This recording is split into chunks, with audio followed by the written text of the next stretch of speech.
Well, after more than 6 years in the U.S., Prince Harry and Meghan Markle are headed back to the U.K.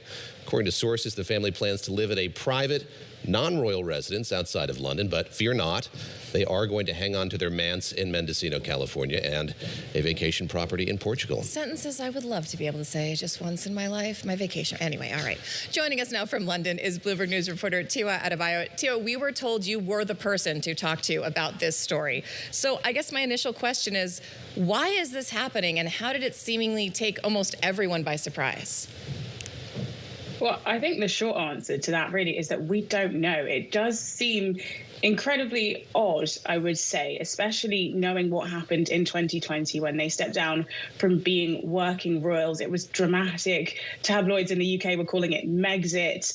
And there was a lot made of this move to the United States. And since then, we've seen their business interests really be centered around that sort of Los Angeles bubble. The Netflix deal they had, the Spotify deal, and then Meghan's own brand As Ever, which is very much tied to her California roots. So I do think the move seems a little bit unexpected. It seems it was also unexpected to King Charles himself. BBC reporting that he was only told about 2 days before their move was announced that they were coming back. But apparently he is looking forward to seeing them more.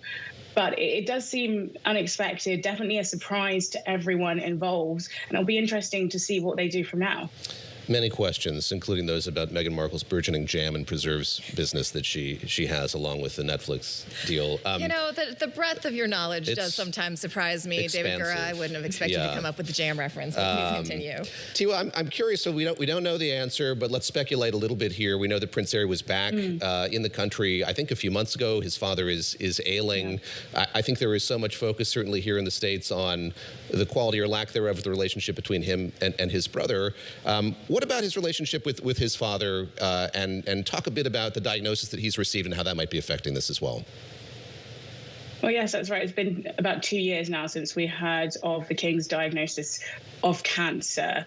Prince Harry flew straight to the UK on the back of that announcement, and it was said they had a meeting. It seemed like there was perhaps a warming in that relationship. But since then, we've seen perhaps the King and Prince Harry be a little bit distant. The family were back in the UK earlier this summer. They were hosted at Highgrove, which is in Gloucestershire, the King and Queen's residence. And it said that's the first time that King Charles and Queen Camilla have seen their grandchildren in about 4 years. So perhaps maybe not the normal grandparent relationship that you would expect. But we do know, at least from sources that we've heard, that Prince Harry had many regrets about maybe being not with the Queen during her final years. And so some are perhaps speculating that that might be a motivating factor behind this move back to the UK, perhaps to be by the side of the King as he continues to undergo treatment. It is said that he's doing much better, but of course, the royals tend to keep health diagnoses private, at least until after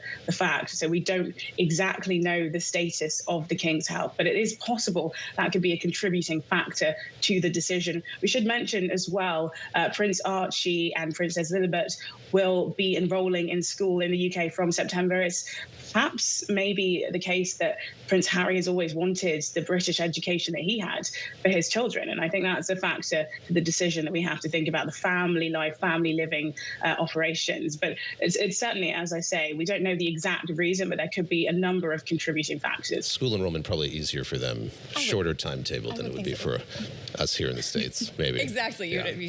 Folks here have applied for their schools before their kids are born. I did want to talk to you about the security issue, though, because this was a big problem. When they stopped being working royals, their security was no longer covered by the state. And so they are here in the U.S. now. Explain this to me. The way this was working is if the family or Prince Harry wanted to come back to the UK, he basically had to apply for permission weeks in advance to then get some sort of security.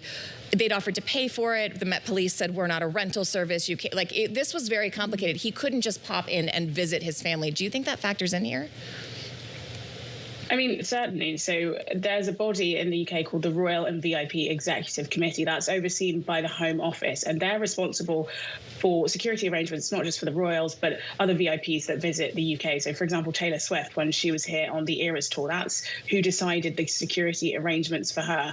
And it was decided, as you mentioned, in 2020, after they stepped down from being working royals, that they would no longer receive the same level of security that they previously did. They'd be downgraded, and they'd receive the same level of security as other royals, for example, Princesses Beatrice and Eugenie, who are no longer full-time working royals. We did see last year Prince Harry challenging that decision in a High Court appeal, which he eventually lost. And at that time, he told the BBC that he couldn't see a world in which he'd bring his family back to the UK if those security arrangements weren't updated. So quite an emphatic statement there, which is why so many are surprised at this seeming change of heart. But what happens at the moment is that the committee had agreed that Prince Harry's travels back to the UK, because he would be an occasional visitor, they'd be decided on a case-by-case basis. So he'd receive security basically ad hoc.